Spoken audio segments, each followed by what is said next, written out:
It's that time again for the annual Waste Management Golf Tournament held in Scottsdale this weekend, and we'll let you know why U of A students are making the trip. The Wildcats had another upset last weekend, taking the loss by only one basket. Want to know what is going on over at the north end zone of Arizona Stadium? This Sunday, the Giants and Patriots go head-to-head for Super Bowl 46, and what better way to watch the game while also enjoying a healthy snack? We have got the news on how you can make that a possibility. Stay tuned, Arizona. This is Wildcast.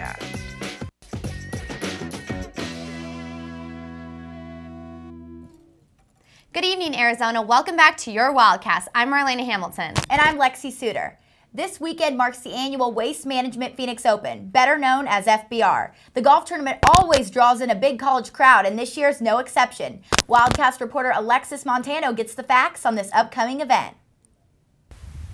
The Waste Management Phoenix Open is known as the greatest show on grass. With attendance reaching 500,000 each year, it is one of the biggest stops of the PGA Tour. This year, it will be celebrating its 77th anniversary, making it one of the 5 oldest events on the tour.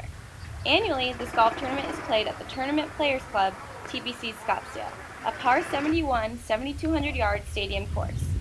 Flocks of people, young and old, come to Scottsdale for this event every year for the great weather, desert beauty, and amazing golfers. However, there seems to be a more social aspect tied to this event. I've been to the Phoenix Open 2 times, and yeah, I loved it every time I went.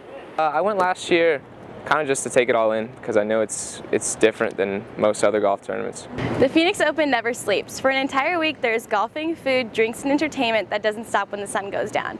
Most notably, there's the Bird's Nest. This is a Coors Light sponsored tent that houses loud music and a full bar throughout the week. This year, Slightly Stoopid will be headlining the Nest for the 3rd year in a row. They will kick off the tournament on opening night, which falls on Wednesday, February 1st. The Goo Goo Dolls and will.i.am are also on the list of entertainment this year. I believe it's more of like a social event. I know everyone loves, or people like golf, but I don't think that's the main reason why people go. People just go to socialize with everyone else.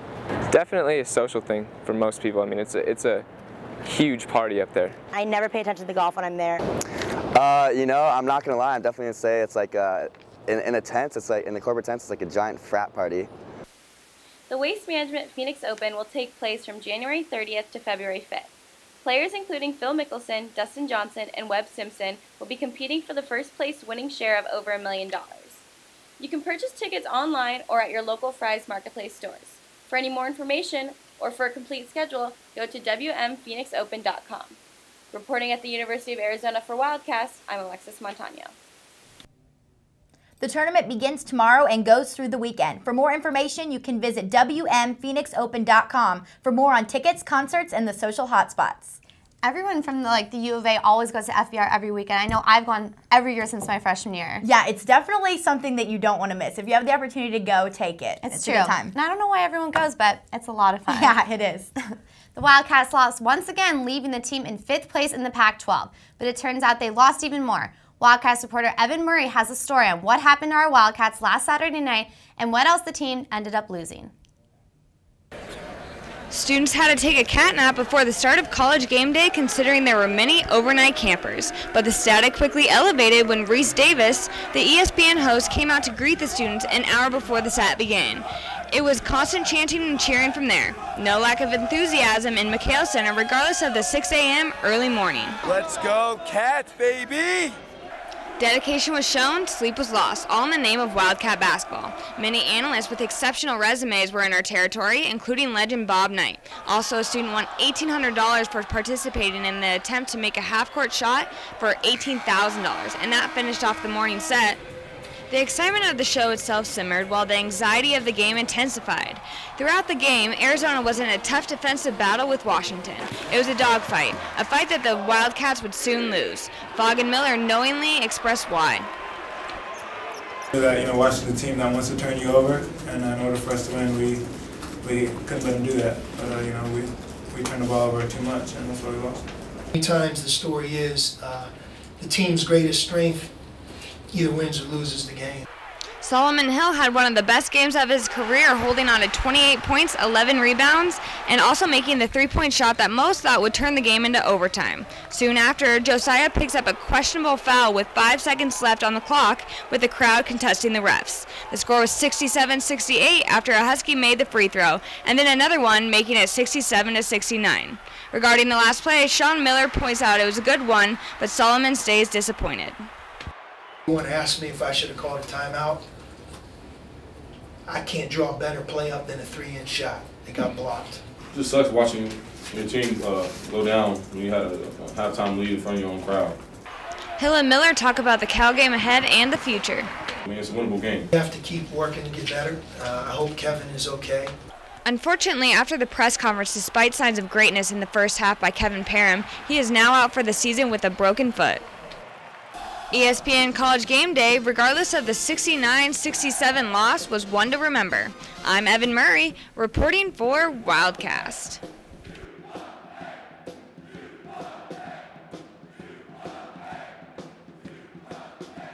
Kevin Parham is out for this season with a broken foot in his right foot, or broken bone in his right foot. The Wildcats take on the Cal Bears this Thursday at 8 p.m. Cheer on our Wildcats and let's hope for a win. We need a win. It's about time. We definitely do with Kevin Parham. I hope he recovers fast. I know. I'm sorry. He's a great kid, and hopefully he'll get better fast. He is. Yeah. Stay with us. We'll be right back. I'm Derrick Williams, your former U of A Wildcat. You're watching UA TV. Don't change the channel.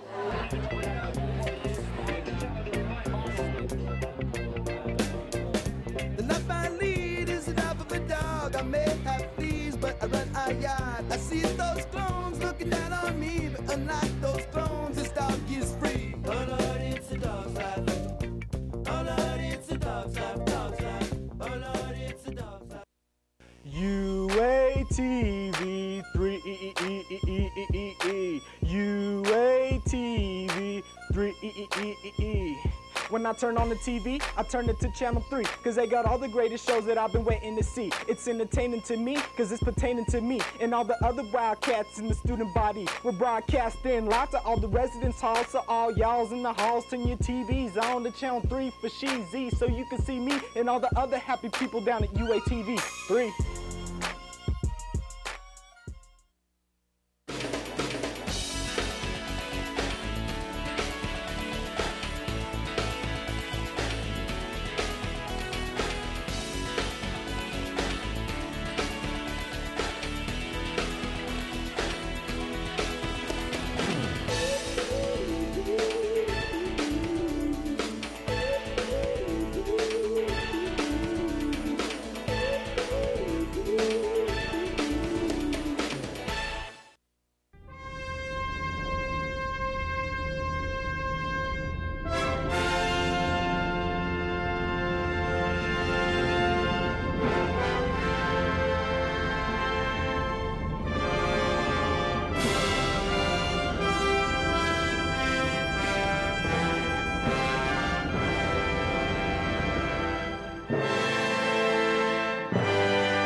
Thanks for staying with us, Wildcats. The north end zone of the Arizona Stadium is currently under construction. We have reporter Alex Tischauer on the scene to bring you the story.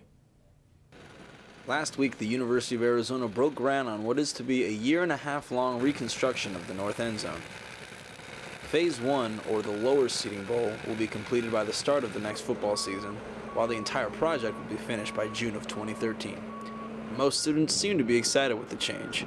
It seems everyone is finding something promising about the situation so far. Especially in the Pac-12, there's not a facilities. There are some schools with really good ones, but the majority of them don't have up-to-date standards as far as other schools around the country. So I think that will definitely attract more people. Originally announced in February of 2011, the upcoming bowl-like seating expansion will have 58 interior rooms as well as 4,000 premium seats for the fans. The facility will eventually house the UA Football Hall of Fame, as well as locker rooms, equipment rooms, sports medicine, and offices for the coaches. The exterior for this development project includes a concourse connecting the east and the west grandstands. I'm sitting on what used to be known as Bear Down Field, which will soon be U of A's new practice field. It sits adjacent to the new structure, which will be 5 stories tall, which will be completed in a near 18 months. Although the 70,000 square foot price tag is $72 million, the University of Arizona was fortunate enough to receive nearly $30 million in donations. The building will be the future home to UA's athletic department, and once open will be available year-round for access. But for now, we'll just have to keep digging. For UATV, I'm Alex Tischauer. This remodel will improve the arrangement of the field for the players, bringing their training facilities a little closer to home. The projected date for completion is spring 2013. Well, that's really cool. I hope maybe when we come back for homecoming weekend we can see it. Yeah, because we won't be seeing it this year, that's for sure. We won't be seeing it. Do you love Super Bowl Sunday but hate the extra pounds and unhealthy food that comes with it? Well, the U of A held a healthy cooking class to teach how to make delicious, healthy snacks for the Super Bowl. Reporter Alicia Mandel shows us what healthy snacks you can whip up during the Super Bowl. When you think about foods at a Super Bowl party, pizza and wings are normally the first things that come to mind. However, cooking on campus is changing the way that people view Super Bowl snacks. I definitely think that this was better than unhealthy foods. It made me kind of think differently about ingredients and how you can prepare them and how easy it is to do that instead of going out for unhealthy stuff. So, yeah. Healthy foods are not normally associated with a college campus. However, students can make nutritious snacks for the Super Bowl, which is a nice change of pace from the foods that they normally eat. The problem with being a student in general is that you're already eating unhealthy foods, and so, I mean, just learning how to change like a holiday that is like known for being a junk food holiday will help you in the long run. The recipes featured in this class not only look and taste great, but they are also good for you. Cooking on campus proved that students can still make delicious foods by substituting healthier options for the typical game time junk foods. By using items such as Triscuits instead of regular potato chips and bran flakes for coating for chicken nuggets, students can now make nutritious and healthy options for their Super Bowl snacks. By learning how to make some of these foods, students can not only watch the game but also their waistlines.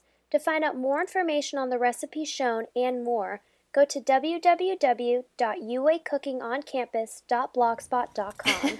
Reporting at the Campus Recreation Kitchen for Wildcast, I'm Alicia Mandel.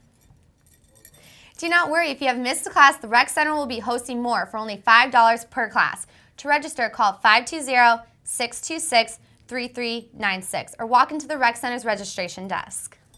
You know, I'm excited for the Super Bowl, but I have to say, I would love to see the Chicago Bears in it. I know. Better or like the Packers. I'm a Packers fan. So next year? Hopefully next year. Well, at least we'll have some great snacks, right? Yeah, some healthy, good snacks. Well, that's all we have for you tonight. You can watch us anytime online at uatv.arizona.edu. We'll see you next week. I'm Lexi Suter. And I'm Marlena Hamilton. Enjoy the rest of your week, and we will see you back here for next week for another edition of Wildcast. Good night, Arizona.